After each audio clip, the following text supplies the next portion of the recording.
नमस्कार जोहार, मैं अनन्या झा और आप देख रहे हैं न्यूज झारखंड। वक्त हो चला है झारखंड की तमाम बड़ी खबरों को जानने का और उनसे अपडेट होने का। तो चलिए जानते हैं झारखंड की तमाम बड़ी खबरों को फटाफट अंदाज में। इससे पहले अगर आपने हमारे चैनल को सब्सक्राइब नहीं किया है तो हमारे चैनल को सब्सक्राइब करें, साथ ही बेल आइकन को प्रेस करें ताकि झारखंड से जुड़ी तमाम बड़ी अपडेट आप तक पहुंचती रहे। चलिए शुरुआत करते हैं झारखंड की सबसे बड़ी और महत्वपूर्ण खबर से। रांची में सरकारी कर्मियों की पत्नियों व बेटियों ने ली मैया योजना की राशि। मैया सम्मान योजना का सत्यापन कार्य जैसे जैसे आगे बढ़ रहा है, गलत लाभुकों के बारे में लगातार जानकारियां सामने आ रही है। रांची जिले के कुछ सरकारी कर्मचारियों की पत्नियों और बेटियों के खाते में भी मैया सम्मान योजना के पैसे आए हैं। राज्य के कई पारा टीचर, आंगनबाड़ी सेविका और सहायिकाओं ने भी मैया सम्मान योजना की राशि ली है। इन सभी ने बाकायदा आवेदन भरे थे और उसे ओके कर दिया गया है। उल्लेखनीय है कि बोकारो, गढ़वा, पलामू, गिरिडीह आदि जिलों में डुप्लीकेसी के सर्वाधिक मामले सामने आए हैं। 6 दिसंबर को इस योजना की पहली किस्त 2500 रुपए लाभुकों के खाते में भेजने के बाद सामाजिक सुरक्षा विभाग ने जनवरी की राशि भेजने पर अभी रोक लगा दी है। विभाग की सोच है कि लाभुकों की सूची से अपात्र लोगों को पूरी तरह से छंटनी के बाद ही लाभुकों के खाते में पैसे भेजे जाए।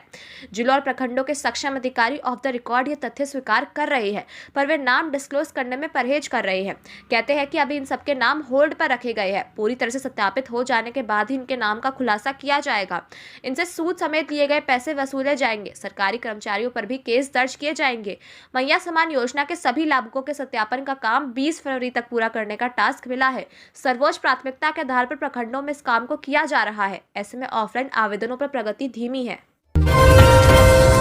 मैट्रिक और इंटर का एडमिट कार्ड आज से मिलना शुरू। 7 लाख से अधिक छात्र देंगे परीक्षा। झारखंड एकेडमिक काउंसिल ने घोषणा की है कि मैट्रिक और इंटरमीडिएट की परीक्षाएं 11 फरवरी 2025 से निर्धारित समय के अनुसार आयोजित की जाएंगी।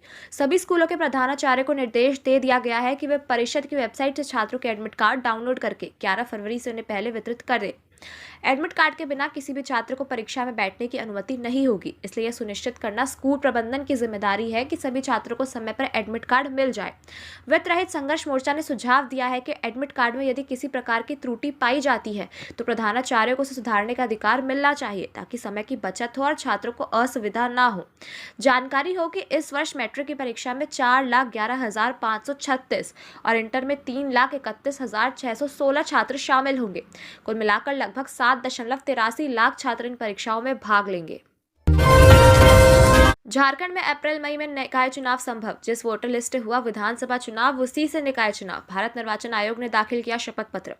5 साल बाद झारखंड में नगर निकाय चुनाव संभव हो सकता है। चुनाव को लेकर हाईकोर्ट में हुई लगातार सुनवाई के बाद रास्ता साफ नजर आता दिख रहा है।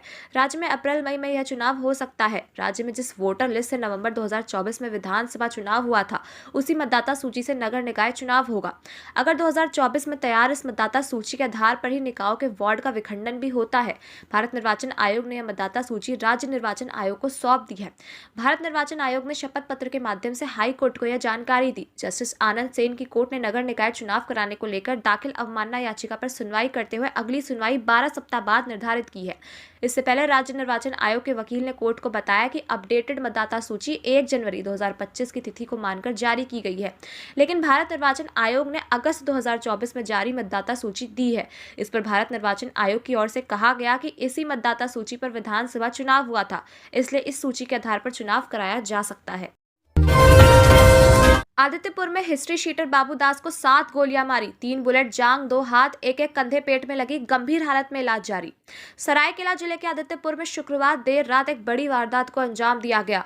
सतबोहनी सापड़ा मार्ग स्थित एक होटल के पास हिस्ट्री शीटर बाबू दास पर अपराधियों ने ताबड़तोड़ फायरिंग कर दी। हमलावरों ने कुल 7 गोलियां दागी, जिनमें 3 जांग में, एक पेट में, एक कंधे में और 2 गोलियां हाथ में लगी। गंभीर हालत में बाबू दास को टाटा मुख्य अस्पताल में भर्ती कराया गया है।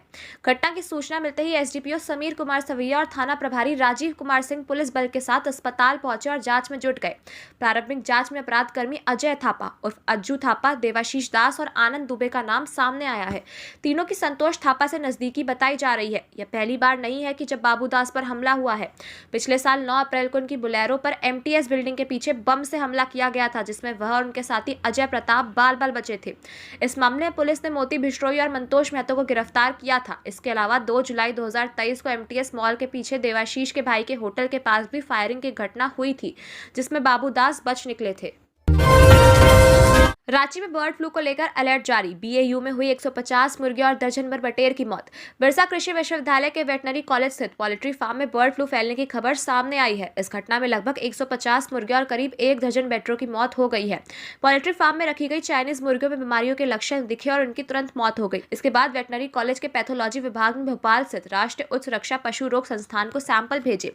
जांच में एवियन इन्फ्लुएंजा यानी बर्ड फ्लू की पुष्टि हुई है। बताया जा रहा है कि एनआईएचएसडी ने इस गंभीर स्थिति की सूचना बीएयू वेटनरी कॉलेज और केंद्र मंत्रालय को तुरंत दी। इसके बाद केंद्र मत्स्य पालन, पशुपालन और डेयरी मंत्रालय ने झारखंड के मुख्य सचिव को पत्र भेजकर रांची में बर्ड फ्लू फैलने की जानकारी दी और एहतियात बरतने की सलाह दी। मंत्रालय ने मुख्य सचिव से आग्रह किया है कि वे पशुपालन कार्य योजना 2021 के तहत बर्ड फ्लू की रोकथाम और नियंत्रण के लिए तुरंत अभियान चलाएं। गिरिडीह में चौकीदार बहाली का अभी तक नहीं जारी हुआ मेधा सूची। छात्र गेट के सामने ही दे रहे अनिश्चितकालीन धरना। जिले में चौकीदार बहाली प्रक्रिया पूरे होने के बावजूद भी मेधा सूची जारी नहीं किए जाने के विरोध में सफल अभ्यर्थी समाहर नाले के गेट पर अनिश्चितकालीन धरना दे रहे हैं। धरना दे रहे अभ्यर्थियों का कहना है कि दिसंबर माह में सभी प्रक्रिया पूरी कर ली गई थी और अधिकारियों द्वारा आश्वासन दिया गया था कि 1 सप्ताह के भीतर सूची जारी कर दी जाएगी, लेकिन 2 महीने बीत जाने के बाद भी सूची जारी नहीं हुई है, जिससे छात्रों में भारी आक्रोश है। अभ्यर्थियों ने बताया कि वे 30 जनवरी से धरने पर बैठे हैं, लेकिन अभी तक कोई ठोस निर्णय नहीं लिया गया है। इसलिए आज से अभ्यर्थियों ने भूख हड़ताल शुरू कर दी है और घोषणा की है कि जब तक मेधा सूची जारी नहीं होगी उनका आंदोलन जारी रहेगा। मूर्ति विसर्जन के दौरान लगी भीषण आग, अफरा तफरी का माहौल। जमशेदपुर से बड़ी खबर निकलकर सामने आ रही है, जहां सरस्वती पूजा मूर्ति विसर्जन के दौरान 31 फीट प्रतिमा में भीषण आग लग गई। घटना के बाद अफरा तफरी का माहौल बन गया है। घटना में कई युवकों के घायल होने की सूचना मिली है। मिली जानकारी के मुताबिक विसर्जन के दौरान युवकों द्वारा आतिशबाजी किए जाने के दौरान आग लग गई। बता दें कि झारखंड की सबसे बड़ी सरस्वती मां की 31 फीट की प्रतिमा में भीषण आग लगी है। आग की खबर के बीच मौके पर 2 दमकल की गाड़ी पहुंची और आग को बुझाया गया। घटना सिद्धगोड़ा थाना क्षेत्र के विद्यापति नगर की बताई जा रही है। बीएयू में 3 दिवसीय एग्रोटेक किसान मेला आज से शुरू। मुख्यमंत्री हेमंत सोरेन ने किया उद्घाटन। रांची के बिरसा कृषि विश्वविद्यालय में 3 दिवसीय एग्रोटेक किसान मेले का आयोजन 8 फरवरी से 10 फरवरी तक किया गया है। मुख्यमंत्री हेमंत सोरेन ने आज 8 फरवरी को सुबह 11 बजे मेले का उद्घाटन किया। इस बार मेले की थीम कृषि उत्पादकता, सुरक्षित खाद्य एवं पर्यावरण संरक्षण रखी गई है। मेले का समापन समारोह 10 फरवरी को दोपहर 2:30 पर होगा, जिसमें राज्यपाल संतोष कुमार गंगवार मुख्य अतिथि होंगे।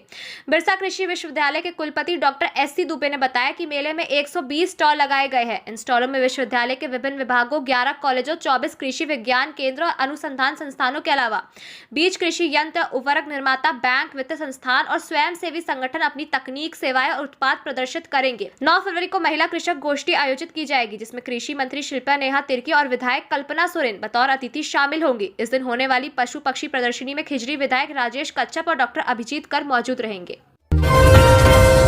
इलेक्ट्रो स्टील कंपनी के ड्राइवर की दर्दनाक मौत। ट्रेलर टक्कर के बाद बुलेरो पर चढ़ा मृतक के परिजनों ने मुआवजे की मांग पर किया प्रदर्शन। बोकारो में दर्दनाक सड़क हादसे में इलेक्ट्रो स्टील कंपनी के ड्राइवर की मौत हुई है। शुक्रवार रात करीब 10:30 बजे तालगढ़िया मोड़ से इलेक्ट्रो स्टील जाने वाले सड़क पर ग्राम बादाडी के पास यह हादसा हुआ। ट्रेलर ने बुलेरो में जोरदार टक्कर मारी, इससे बुलेरो ट्रेलर में ही फंस गया। वही ट्रेलर की रफ्तार ज्यादा होने की वजह से बुलेरो के साथ ही सड़क से 10 फीट नीचे गिर गया। ट्रेलर बुलेरो के ऊपर चढ़ गया, से ड्राइवर ने मौके पर दम तोड़ दिया। शव बुलेरो में ही फंस गया। हादसे की जानकारी लोगों को सुबह में हुई। मृतक की पहचान विवेक हाजरा के रूप में की गई है। विवेक इलेक्ट्रो स्टील कंपनी के अधिकारी को बुलेरो से उनके आवास पर छोड़कर लौट रहा था। इसी दौरान ट्रेलर ने बुलेरो में टक्कर मारी।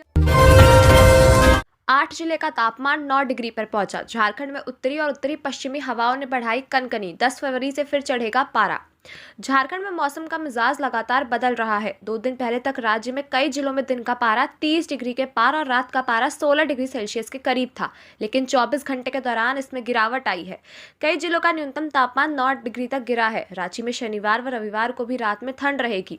मौसम विज्ञान केंद्र रांची के अनुसार रांची के तापमान में भी जबरदस्त गिरावट आई है। 24 घंटे के दौरान रांची का न्यूनतम तापमान 3.8 डिग्री सेल्सियस से गिरकर 12.4 डिग्री सेल्सियस पर पहुंच गया है, जो सामान्य के करीब है।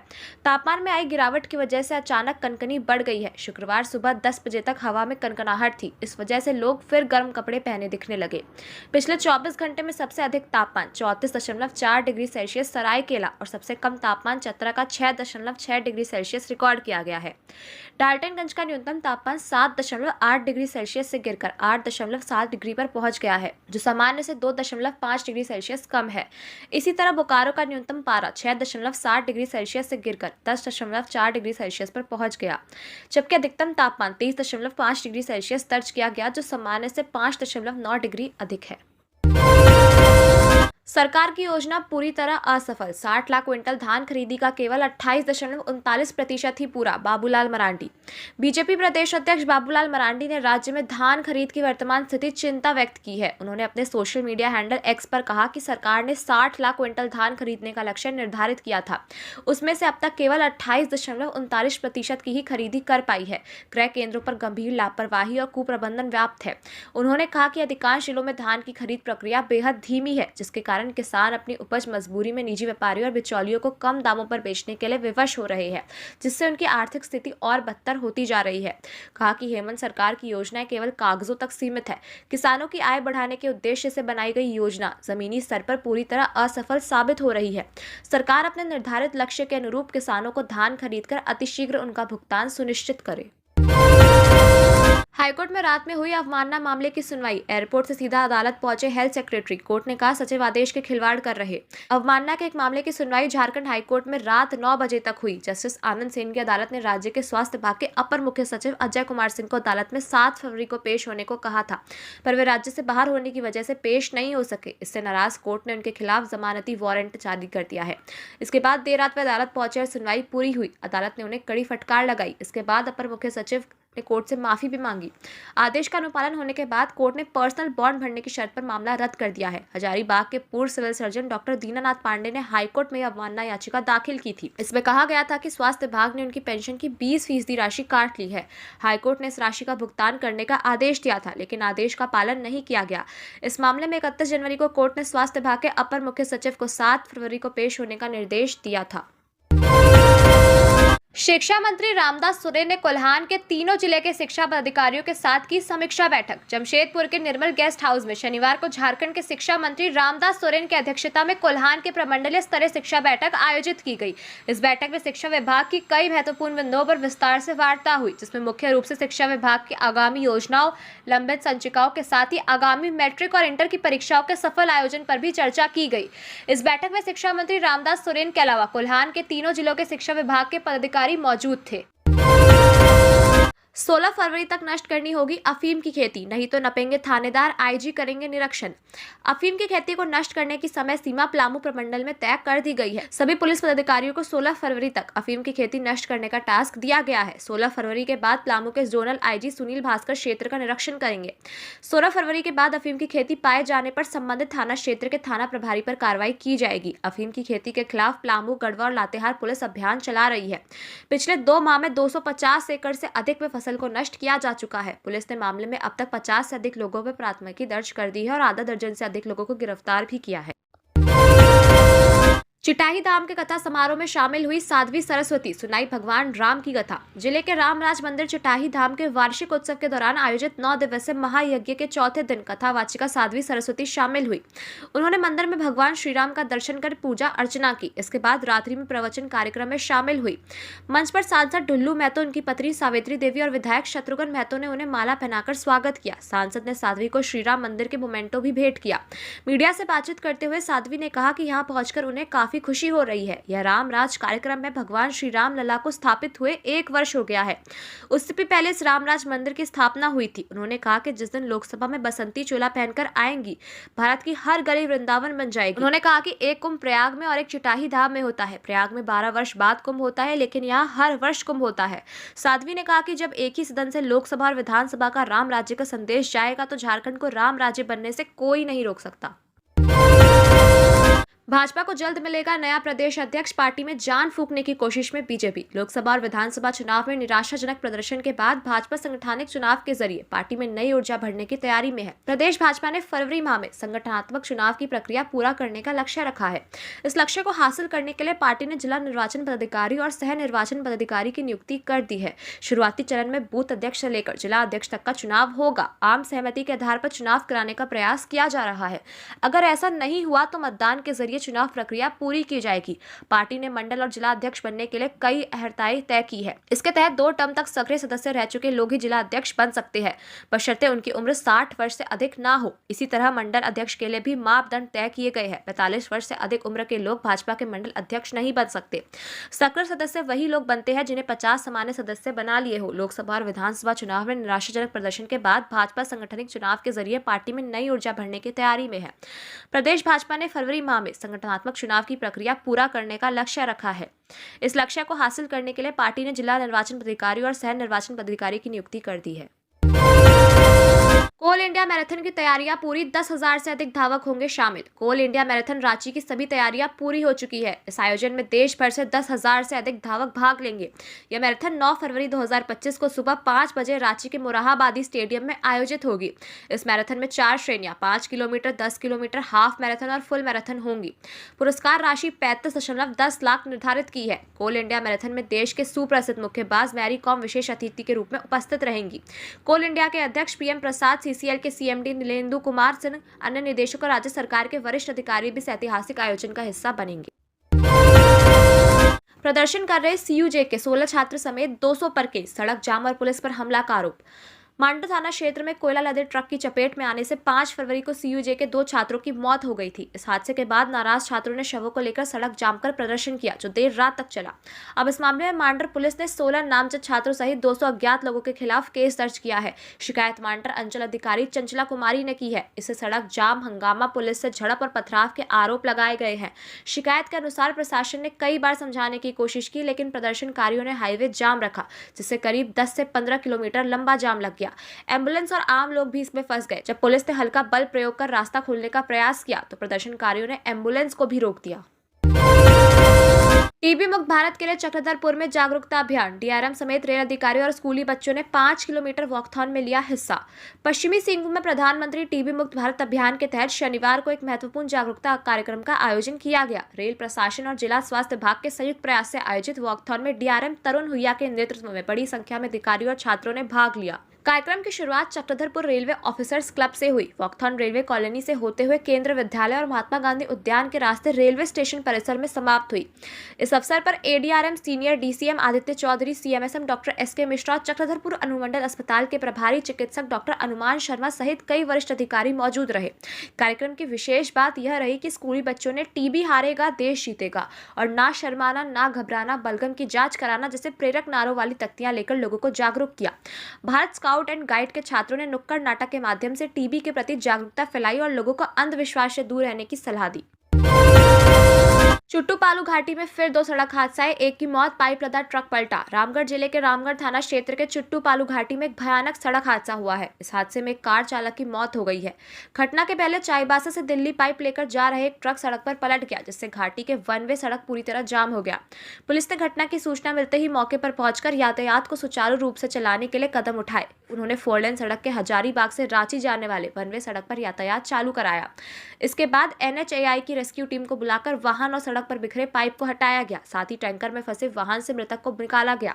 चुट्टू-पाली घाटी में दुर्घटनाएं कम नहीं हो रही है। शुक्रवार को 2 दुर्घटनाएं हुई है।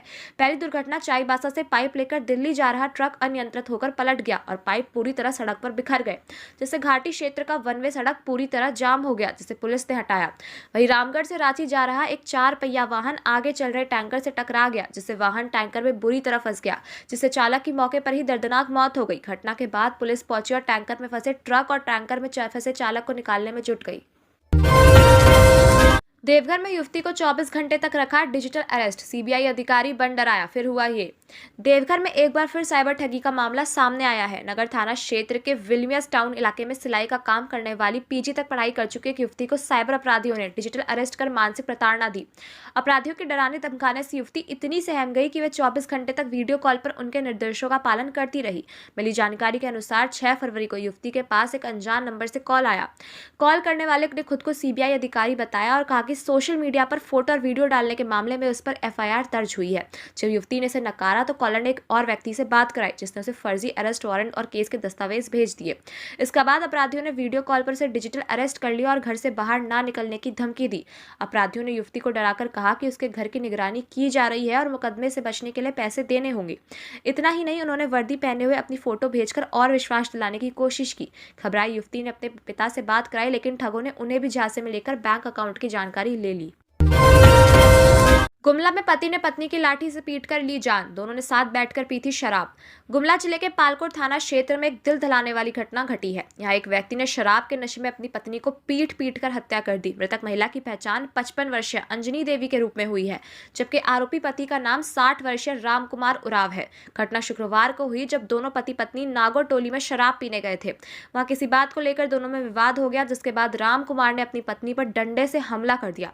ग्रामीणों ने बताया कि दोनों का शराब पीना और विवाद करना रोज की बात थी। गंभीर रूप से घायल अंजनी देवी को पहले प्राथमिक स्वास्थ्य केंद्र पालकोट में भर्ती कराया गया। हालत गंभीर होने पर उन्हें रिम्स रेफर कर दिया गया, लेकिन रास्ते में ही उसकी मौत हो गई।